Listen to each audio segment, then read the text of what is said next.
کیسے آقاؤں کا بندہ ہوں رضا، کیسے آقاؤں کا بندہ ہوں رضا۔ السلام علیکم ورحمۃ اللہ وبرکاتہ۔ الحمدللہ نحمدہ ونصلی ونسلم علی رسولہ الکریم، اما بعد فاعوذ باللہ من الشیطان الرجیم، بسم اللہ الرحمن الرحیم۔ ان اللہ وملائکتہ یصلون علی النبی یا ایھا الذین آمنوا صلوا علیہ وسلموا تسلیما۔ اللہم صلی علی سیدنا مولانا مأوانا ملجانا محمد وعلی آلہ واصحابہ وبارک وسلم صلاۃ وسلام علیک یا سیدی یا رسول اللہ صلی اللہ تعالی علیک وعلی آلہ وسلم۔ ماشاء اللہ، سبحان اللہ۔ ابھی چند دنوں پہلے شہدائے اعلیٰ حضرت، فدائے مسلک اعلیٰ حضرت، لیاقت ملت حضرت قاری لیاقت علی رضا، حضرت قاری لیاقت رضا نوری زیدہ شرفہ نے سیدی اعلیٰ حضرت عظیم المرتبت امام عشق و محبت سراپا خیر و برکت مجدد 14ویں صدی کا عرس سراپا قدس بڑے ہی تزک و احتشام کے ساتھ منایا، اور اب 11ویں صدی کے مجدد امام ربانی مجدد الف ثانی رضی اللہ تعالی عنہ کی محبت میں آج آپ نے یہ بزم سجائی ہے، اور بندے احقر کو حضور لیاقت ملت زیدہ مجدہ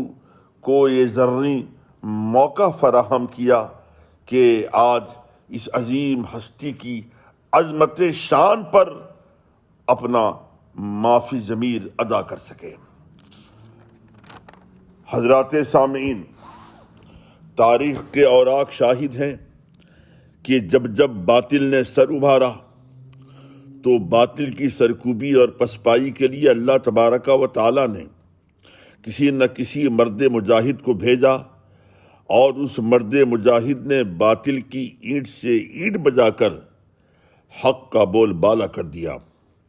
اسی طرح اللہ تبارک و تعالیٰ کی یہ بھی سنت کریمہ ہے کہ جب دین میں رخنا ڈالا جاتا ہے، نت نئے فتنوں کی داغ بیٹ ڈالی جاتی ہے، بدعت سیاح کا رواج عام کیا جاتا ہے،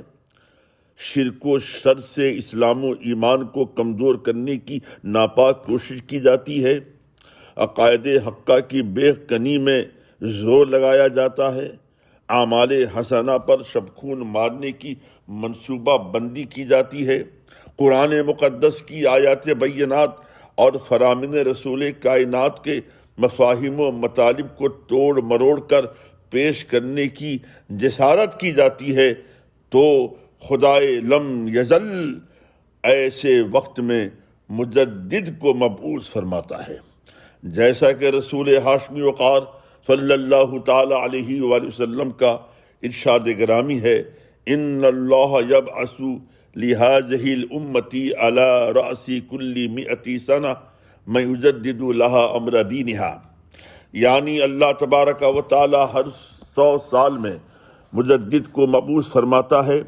جو تجدید دین کے فرائض بحسن و خوبی انجام دیتا ہے۔ اب آئیے تھوڑی دیر اختصار کے ساتھ دور اکبری اور دور جہانگیری پر ایک طائرانہ نظر ڈالتے ہیں۔ ہندوستان میں اکبر کا خود ساختہ دین بنام دین الہی شہنشاہ اکبر کے زمانے میں شروع ہوا، اور یہ پھیلتے پھیلتے جہانگیر کے دور تک آ پہنچا۔ خود ساختہ دین الہی کا اثر جہاں عوام الناس پر پڑا، وہیں عمرا و وزراء بھی اس سے اس قدر متاثر ہو کر بے دینی کی طرف مائل ہوتے چلے گئے کہ ملک کا پورا نظام درہم برہم ہو گیا۔ اکبر کا خود ساختہ دین الہی کیا تھا؟ اس کے افکار و نظریات کیا تھے؟ اس کا پس منظر کیا تھا؟ اس کی ساخت و اشاعت کے پیچھے کون سے فکری زاویے کام کر رہے تھے؟ یہ سب باتیں تفصیل طلب ہیں، یہاں قطعی طور پر تفصیل کا موقع نہیں، مختصراً یوں سمجھ لیں کہ شہنشاہ اکبر کے دم چھلے کچھ ایسے علماء سو تھے جو مذہب مہذب دین اسلام خداوند قدوس کا جو پسندیدہ دین ہے اس کے استحصال کے مذموم و قبیح اغراض کے پیش نظر شہنشاہ اکبر کی اس طرح ذہن سازی کرنے لگے کہ بادشاہ سلامت اللہ نے آپ کو اتنا عظیم الشان مرتبہ عطا فرمایا ہے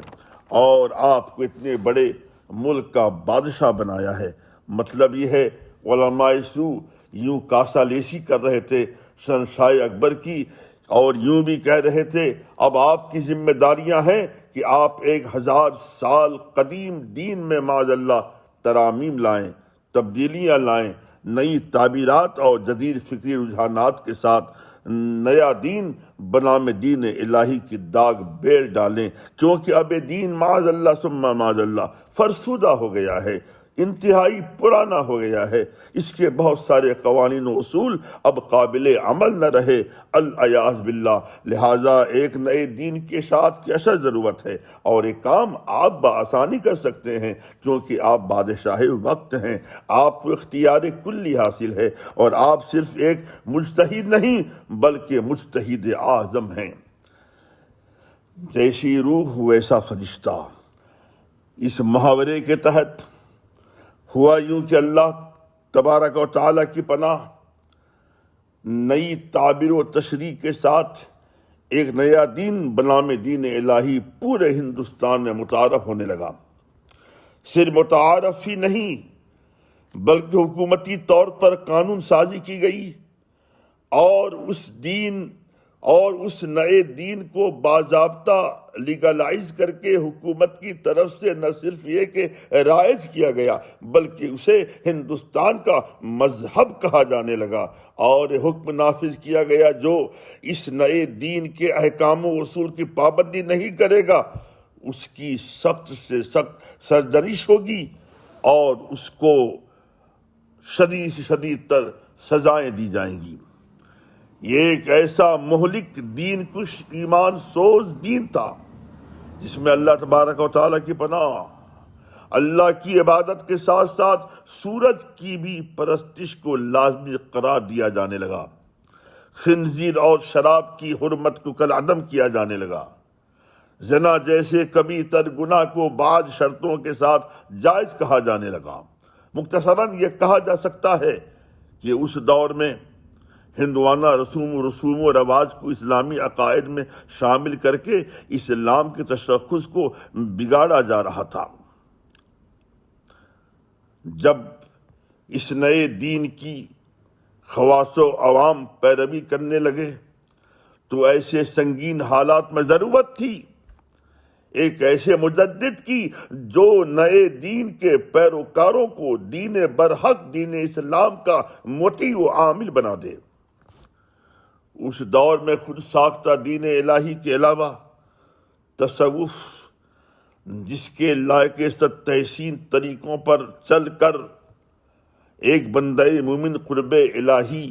حاصل کرنے کی سعادت حاصل کرتا ہے، اسے داغدار بنانے کی سرگرمیاں شباب پر تھیں۔ نظریہ تصوف کو شریعت سے الگ کرنے کی سعی کی جا رہی تھی۔ تصوف کا ایک نیا رجحان یوں پیش کیا جا رہا تھا کہ شریعت پر عمل کیے بغیر بھی انسان ایک باکمال صوفی بن سکتا ہے۔ بلفظ دیگر یوں کہہ لیں کہ تصوف میں بہت سارے غیر شرعی امور کی آمیزش کی جا رہی تھی۔ اس دور میں صوفی کہلانے والے ایسے تھے کہ جن میں غلو کا عنصر ایسا غالب ہو چکا تھا کہ وہ شریعت کی حدود و قیود کو پامال کرنے میں ذرہ برابر بھی آر محسوس نہیں کر رہے تھے۔ مزید برآں شریعت مطہرہ کا گویا تمسخر کیا جا رہا تھا۔ العیاذ باللہ ایسے سنگین حالات میں ضرورت تھی ایسے مجدد کی جو تصوف کو اس کی صحیح سمت عطا کر کے شریعت کے تابع کر کے برملا اظہار کرے کہ اصل تصوف کی بنیاد شریعت ہے، یعنی شریعت کے بغیر تصوف متصور ہو ہی نہیں سکتا، شریعت کے بغیر تصوف نہیں، خدا کی تحصیل کا راستہ نہیں، قرب خدا کا ذریعہ نہیں، بلکہ شیطان کا مسخرہ ہے۔ حضرات سامعین، اسی طرح اس دور میں ایک اور خرابی جو عام و تام ہوتی جا رہی تھی، وہ تھی عقائد اہل سنت میں درار پیدا کرنا، یعنی سوال عقائد میں فساد برپا کرنا اور اہل سنت کے عقائد کے اندر رابضیت کا زہر ہلاہل ملانا۔ یہ ایک تلخ تاریخی حقیقت ہے کہ شیر شاہ سوری سے شکست کے بعد ہمایون کی حکومت کے استقرار میں چونکہ ایران کے صفوی حکمرانوں کا بڑا کلیدی رول رہا، نتیجتاً رابضی افکار و نظریات بھی ہندوستان میں اس قدر تیزی کے ساتھ پھیلنے لگے کہ علل اعلان خلفائے ثلاثہ کو سب و شتم کیا جانے لگا، اور اس پر مستجاب یہ کہ جمعے کے خطبے میں خلفائے ثلاثہ کے اسماء گرامی لینے پر سخت پابندی لگا دی گئی۔ ایسے سنگین حالات میں ضرورت محدث کی نہیں، فقیہ کی نہیں، مفکر کی نہیں، مفسر کی نہیں، محقق کی نہیں، بلکہ ایک ایسے مجدد کی تھی جو اہل سنت کے صاف و شفاف آئینے کی طرح عقائد و روایات کے تحفظ کے لیے رابضیت کے اثر و رسوخ کو پاش کر دے۔ اللہ تبارک و تعالی نے مذکورہ شر و فساد کو مغلوب کرنے کے لیے سر ہند کی سرزمین پر ایک مجدد کو مبعوث فرمایا، جسے دنیا شیخ احمد فاروق سرہندی، امام ربانی، مجدد الف ثانی کے نام نامی اور اسم گرامی سے جانتی و پہچانتی ہے۔ اگرچہ آپ کا نام شیخ احمد فاروقی ہے، لیکن پوری دنیا میں آپ مجدد الف ثانی سے مشہور و معروف ہیں اور اسی خطاب سے یاد کیے جاتے ہیں۔ سامعین کرام، مجدد الف ثانی کی وجہ تسمیہ سماعت کریں۔ دراصل عربی میں الف کہتے ہیں ہزار کو، اور ثانی کا معنی ہے دوسرا۔ مجدد الف ثانی کا معنی ہوا دوسرا ہزار، یعنی آپ کی ولادت باسعادت 971 ہجری کو ہوئی اور وصال پرملاد 1034 ہجری کو ہوا، یعنی 10ویں صدی جو ہزار ہوتا ہے، اس صدی کا آخری حصہ گویا آپ کو ملا، اور 11ویں صدی بھی آپ نے پائی، اور 11ویں صدی دوسرے ہزاریہ کا آغاز ہے۔ لہذا مجدد الف ثانی اس نیز سے ہوئے کہ آپ 10ویں صدی ہجری کے آخر میں اس خاکدان گیتی میں تشریف لائے اور 11ویں صدی کے پہلے 3 عشرے تک آپ سے تجدیدی کارہائے نمایاں بحسن و خوبی انجام پذیر ہوئے۔ دور جہانگیر میں جب دین الہی کا ہر طرف غلغلہ سنائی دے رہا تھا اور لوگ دامن اسلام سے الگ ہو رہے تھے، ایسے موقع پر حضرت امام ربانی مجدد الف ثانی نے انتہائی تدبر کے ساتھ اس طرح بادشاہ اور عمراء اور وزراء کی ذہن سازی کی کہ الحاد و لادینیت کا یکسر خاتمہ ہو گیا، یہاں تک کہ خود شہنشاہ جہانگیر اپنے باپ شہنشاہ اکبر کے خود ساختہ دین الہی سے بدگشتہ ہو کر دین حق مذہب اسلام کے اصل عقائد کی طرف واپس آ گیا اور اسلام کا سچا مطیع و اطاعت شعار بن گیا بحمدہ تعالی۔ حضرت مجدد الف ثانی امام ربانی کی قد و کاوش، سعی پہم، اجتہاد متواصل اور محنت شاقہ سے اکبر کا خود ساختہ دین الہی کا نام و نشان حرف غلط کی طرح مٹ گیا۔ حضرت امام ربانی کو اس مہم کو سر کرنے اور الحاد و لادینیت کو ختم کرنے کے دوران قید کی سلاخوں کے پیچھے جانا پڑا۔ تاریخ بتاتی ہے کہ شہنشاہ جہانگیر کے دربار کی ریت یہ تھی کہ جو بھی ملاقاتی آتا اس کے لیے ناگزیر تھا کہ وہ بادشاہ کو سجدہ تعظیمی بجا لائے۔ جب آپ شہنشاہ جہانگیر کے دربار میں پہنچے تو آپ نے بلا خوف و خطر برملا یہ کہہ کر سجدہ تعظیمی سے انکار کر دیا کہ خلاق کائنات معبود برحق کے علاوہ کسی اور کے لیے سجدہ جائز نہیں، وہ بھلے بادشاہی کیوں نہ ہو۔ یہ حق صرف اور صرف اللہ تبارک و تعالیٰ کا ہے، یہ حق کسی بندے کو دیا نہیں جا سکتا۔ اللہ صمد۔ دربار میں موجود وزراء خود بادشاہ نے بھی ہر ممکن کوشش کی کہ سجدہ نہ کریں، کم از کم جھک تو جائیں، لیکن واہ رے امام ربانی کا عزم و استقلال اور شریعت مطہرہ کی پاسداری کہ آپ اپنے موقف پر ڈٹے رہے۔ ہڑچل کے بادشاہ کو اس کے دم چھلوں نے آپ کے قتل پر برانگیختہ کیا، لیکن آپ کے اثر و سوگ سے محروم ہو کر آپ کو قتل تو نہیں کیا گیا، لیکن گوالیار کے قلعے میں مقید کر دیا گیا۔ گوالیار کے قلعے میں مقید رہ کر حضرت امام ربانی رضی اللہ تعالی عنہ کا تجدیدی عمل جاری و ساری رہا، یہاں تک کہ کئی غیر مسلم آپ کے دست حق پرست پر ہلکا بگوش اسلام ہو گئے۔ علاوہ ازیں قید میں جانے سے پہلے، قید میں رہنے کے دوران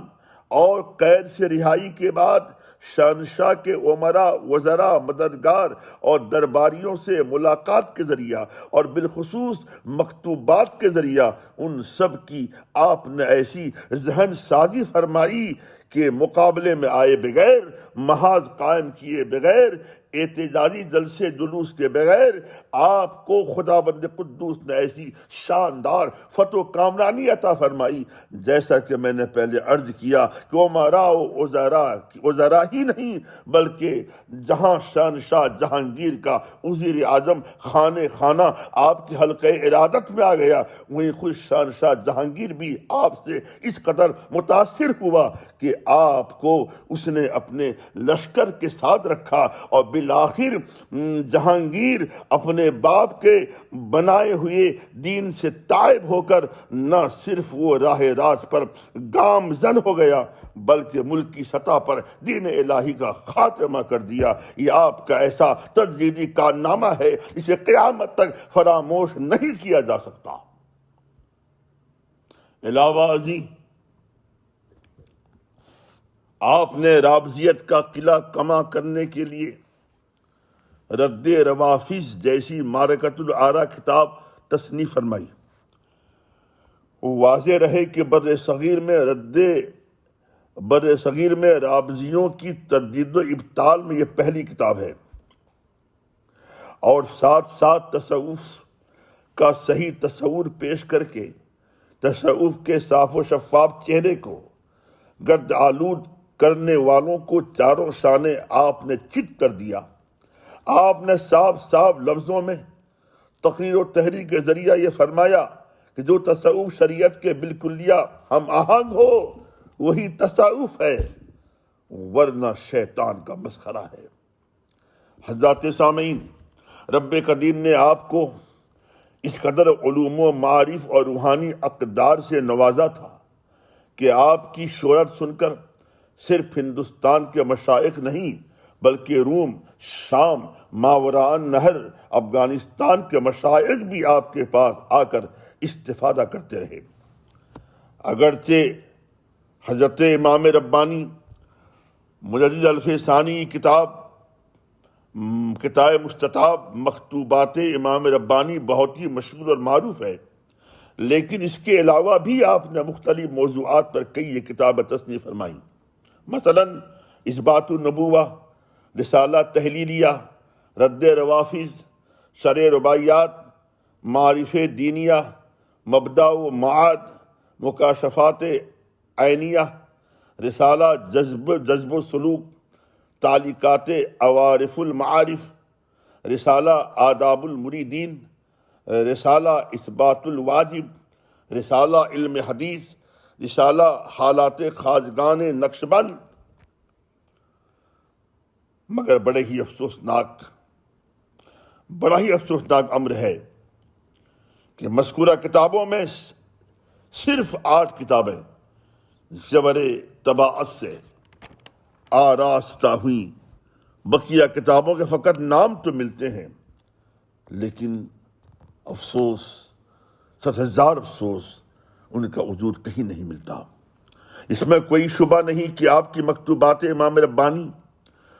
کو خوب شہرا ملا، اور سب سے اہم بات یہ رہی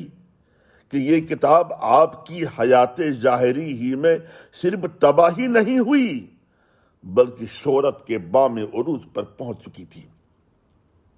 اس کتاب کے بارے میں کہا جاتا ہے کہ قرآن پاک اور احادیث نبویہ کے بعد کتب اسلامیہ میں یہ سب سے افضل کتاب ہے۔ مکتوبات ربانی کے ہر دفتر کا نام تاریخی نام ہے،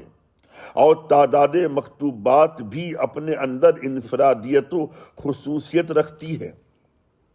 مثلا پہلے دفتر دارالمعارفت میں 313 مکتوبات کی تعداد اصحاب بدر کی تعداد کے مطابق رکھی گئی۔ دوسرے دفتر نور الخلائق میں رب قدیر کے 99 اسماء حسنہ کے تناظر میں 99 مکتوبات کی جلوہ گری ہے۔ اسی طرح تیسرے دفتر میں 114 مکتوبات قرآن مقدس کے 114 سورتوں کے اعتبار سے مندرج ہیں۔ کوئی یہ نہ کہے کہ اس میں یعنی تیسرے دفتر میں 114 نہیں بلکہ 124 مکتوبات ہیں۔ دراصل کتاب کی تکمیل کے بعد 10 مکتوبات اور ملی تو انہیں بھی شامل کر لیا گیا۔ مکتوبات امام ربانی میں مندرج بہت ساری باتیں انتہائی دقیق اور مشکل سے مشکل تر ہیں۔ یہی وجہ ہے حضرت امام ربانی کی حیات طیبہ ہی میں دقیق مسائل کی افہام و تفہیم اور ان مسائل سے متعلق سوالات و جوابات کا سلسلہ شروع ہو گیا تھا۔ پھر آپ کے وصال پرملال کے بعد آپ کے صاحبزادگان حضرت خواجہ محمد سعید اور خواجہ محمد معصوم علیہما رحمہ نے نہ صرف ایک مکتوبات امام ربانی کی شرحیں لکھیں بلکہ دونوں شہزادے باضابطہ درس مکتوبات کا بھی تا دم حیات خاص اہتمام کرتے رہے۔ وقت بہت زیادہ ہو گیا، اب میں اپنی تقریر سمیٹنے کی کوشش کر رہا ہوں۔ الحاصل حضرت مجدد الفسانی امام ربانی کی مکتوبات ایک ایسی کتاب ہے جسے تصوف کا تتمہ کہا جا سکتا ہے، کیونکہ اس میں اخلاق حسنہ اور اخلاق سیئہ کا مفصل بیان مذکور ہے۔ یہ چندہ بتانے کی ضرورت نہیں کہ اخلاقیات کی اسلام میں کس قدر اہمیت و افادیت ہے۔ حسن اخلاق سے متعلق حدیث رسول مقبول صلی اللہ تعالی علیہ وآلہ وسلم ہے۔ سرکار ابد قرار صلی اللہ علیہ وسلم فرماتے ہیں وَإِسْتُ لِأُتَمِّمَ مَكَارِمَ الْأَخْلَاقِ، اور کہیں یہ بھی ہے قد بُعِثْتُ لِأُتَمِّمَ مَكَارِمَ الْأَخْلَاقِ، یعنی مجھے مکارم اخلاق کے اتمام کے لیے مبعوث کیا گیا۔ ایک اور حدیث میں آپ فرماتے ہیں اکمل المؤمنین ایمانا احسنہم خلقا، یعنی مسلمانوں میں کامل الایمان وہ لوگ ہیں جن کے اخلاق اچھے ہیں۔ حق یہ ہے کہ مکتوبات اعتقاد و عمل کی رہنمائی کے لیے ایک مشعل راہ اور مینار نور ہے۔ اس میں مندرج چند اہم باتیں سماعت فرمائیں۔ گانے بجانے اور موسیقی کی مذمت کرتے ہوئے حضرت امام ربانی فرماتے ہیں کہ سرور و نغمہ یعنی گانے بجانے کی خواہش نہ کریں اور اس کی لذت پر فریفتہ نہ ہو، یہ ایک قسم کا زہر ہے جو شہد میں ملا ہوا ہے، اور یہ ایسا زہر ہے جو شکر سے آلودہ ہے۔ ظاہر و باطن کے سلسلے میں فرماتے ہیں ایک انسان کے لیے حقیقت میں ظاہری دولت اور کامیابی یہ ہے کہ وہ اپنے ظاہر کو احکام شرعیہ سے آراستہ کرے، اور معنوی اور باطنی کامیابی یہ ہے کہ انسان اپنے باطن کو اللہ تبارک و تعالیٰ کے علاوہ باقی سب چیزوں سے خالی کر دے۔ نفس امارہ کے سلسلے میں آپ فرماتے ہیں کہ نفس امارہ کی پیروی کرنا تمام برائیوں کی جڑ اور اصل ہے۔ کسی شاعر نے کیا خوب کہا، بڑے موذی کو مارا نفس امارہ کو گر مارا، بڑے موذی کو مارا نفس امارہ کو گر مارا، نہنگو اژدہاؤ شیر نر مارا تو کیا مارا۔ اب اخیر میں عقیدے سے متعلق حضرت امام ربانی نے جو فرمایا ہے اسے سماعت کریں اور آپ کے فرمودات پر عمل پیرا ہوں۔ فرماتے ہیں جن چیزوں کے بغیر کوئی چارہ نہیں اور بہت زیادہ ضروری ہے وہ یہ ہے کہ انسان فرقہ ناجیہ اہل سنت و جماعت کے مطابق اپنے عقائد کو درست کرے،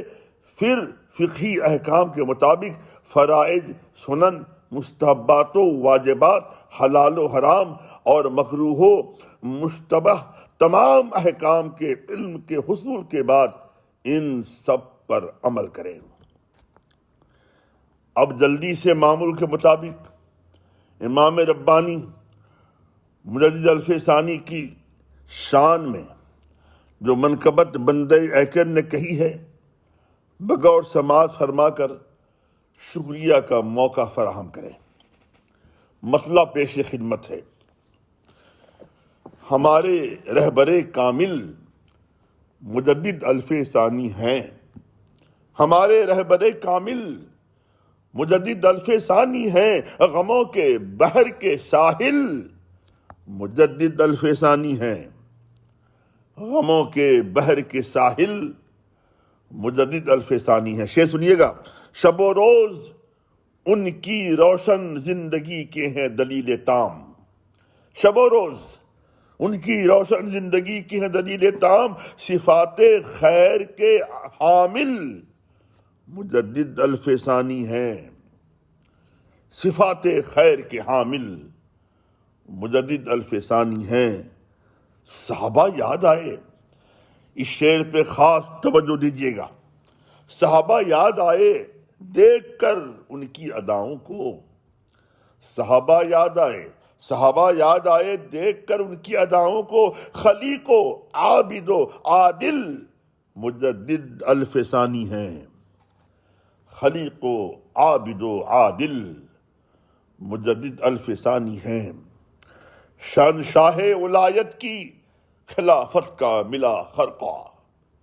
شہنشاہ ولایت کی خلافت کا ملا خرقہ، ضیائے بخت کے حاصل مجدد الف ثانی ہیں، ضیائے بخت کے حاصل مجدد الف ثانی ہیں۔ اور ان کا ایک قول بھی سماعت کریں جو یہ قول بلا شبہ آب زر سے لکھنے کے قابل ہے۔ فرماتے ہیں،